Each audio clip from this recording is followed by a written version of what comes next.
अगर आपकी मसरूफियतें अल्लाह के लिए हैं, अल्लाह को खुश करने के लिए है, अगर आप अल्लाह से खुश हैं कि अल्लाह ने आपको जिस हाल में रखा है, अल्लाह ने आपको जो दिया है, तो इसका मतलब यह है कि अल्लाह तुझसे खुश है कि आपकी कम्युनिटी में रहने वाले लोग आपसे अल्लाह के लिए मोहब्बत करें, आपके स्टेटस की वजह से नहीं।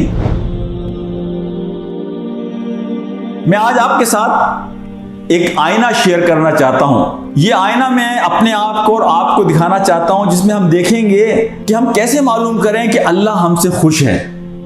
इसके लिए 4 मैंने क्राइटेरिया अपने एक शेख से सुने और मैं चाहता था कि आपके साथ उन 4 जो बुनियादें हैं उनको आपके साथ शेयर करूं कि इन 4 चीज़ों को आप देखें, इन 4 पैमानों को आप देखें। इन 4 पैमानों में अगर आपको अपनी झलक नजर आती है तो अल्लाह सुब्हानहू व तआला आपसे खुश हैं। पहला पैमाना यह है कि आप अपने रोज़मर्रा मसरूफियात को देखें। अगर आपकी मसरूफियतें अल्लाह के लिए हैं, अल्लाह को खुश करने के लिए है, अल्लाह के रास्ते में रिस्क हलाल कमाकर अपने बच्चों का पेट भरने में है, अपनी नमाजों की फिक्र करने में है, कुरान से अपने ताल्लुक को बनाने में है, यानी आपके 24 घंटे इस फोकस के साथ गुजरते हैं कि मुझे अल्लाह की नाफरमानी नहीं करनी है, अल्लाह की फरमाबरदारी करनी है, अल्लाह की रजा हासिल करनी है, अल्लाह को खुश करना है। तो मैं अगर कारोबार भी करता हूं तो वो अल्लाह के रास्ते में मेरी कोशिश है। अगर मैं बिजनेस करता हूं, मैं मुलाजमत करता हूं, मैं जो कुछ भी करता हूं वो अल्लाह के रास्ते में मेरी कोशिश होगी। तो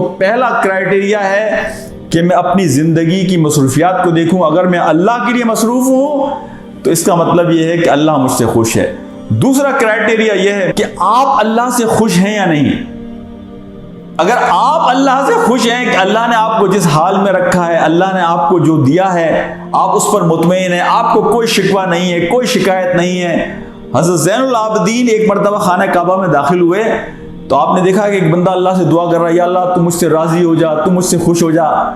तो हज़रत ज़ैनुल आबिदीन ने उससे कहा कि क्या तू अल्लाह से खुश है? अल्लाह ने जो कुछ तुझे दिया है, जिस हाल में तुझे रखा है, तू उस पर खुश है?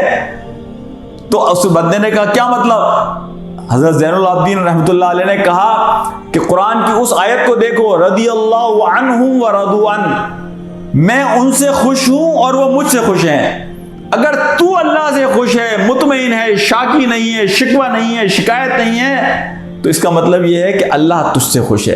तीसरा क्राइटेरिया, तीसरा बेंचमार्क कि आपकी कम्युनिटी में रहने वाले लोग आपसे अल्लाह के लिए मोहब्बत करें, आपके स्टेटस की वजह से नहीं, आपकी हैबत की वजह से नहीं, आपके माल की वजह से नहीं, आपकी पोजीशन की वजह से नहीं।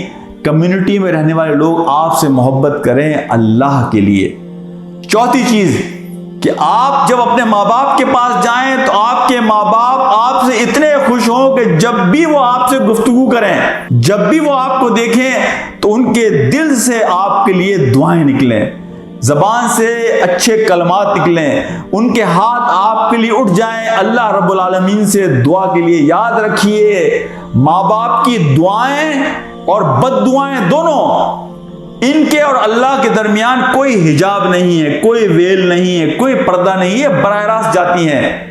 तो बड़े खुशनसीब हैं वो लोग कि जिनके माँ बाप उनसे खुश हैं, उनसे मुतमईन हैं, उनके लिए दुआएं करते हैं। जब भी अपने बच्चों को देखते हैं वो दिल से उनके लिए दुआएं करते हैं। अल्लाह ताला हमें इसकी तौफीक दे कि जिनके माँ बाप जिंदा हैं वो उसकी वैल्यू को समझें और उनकी खिदमत करें।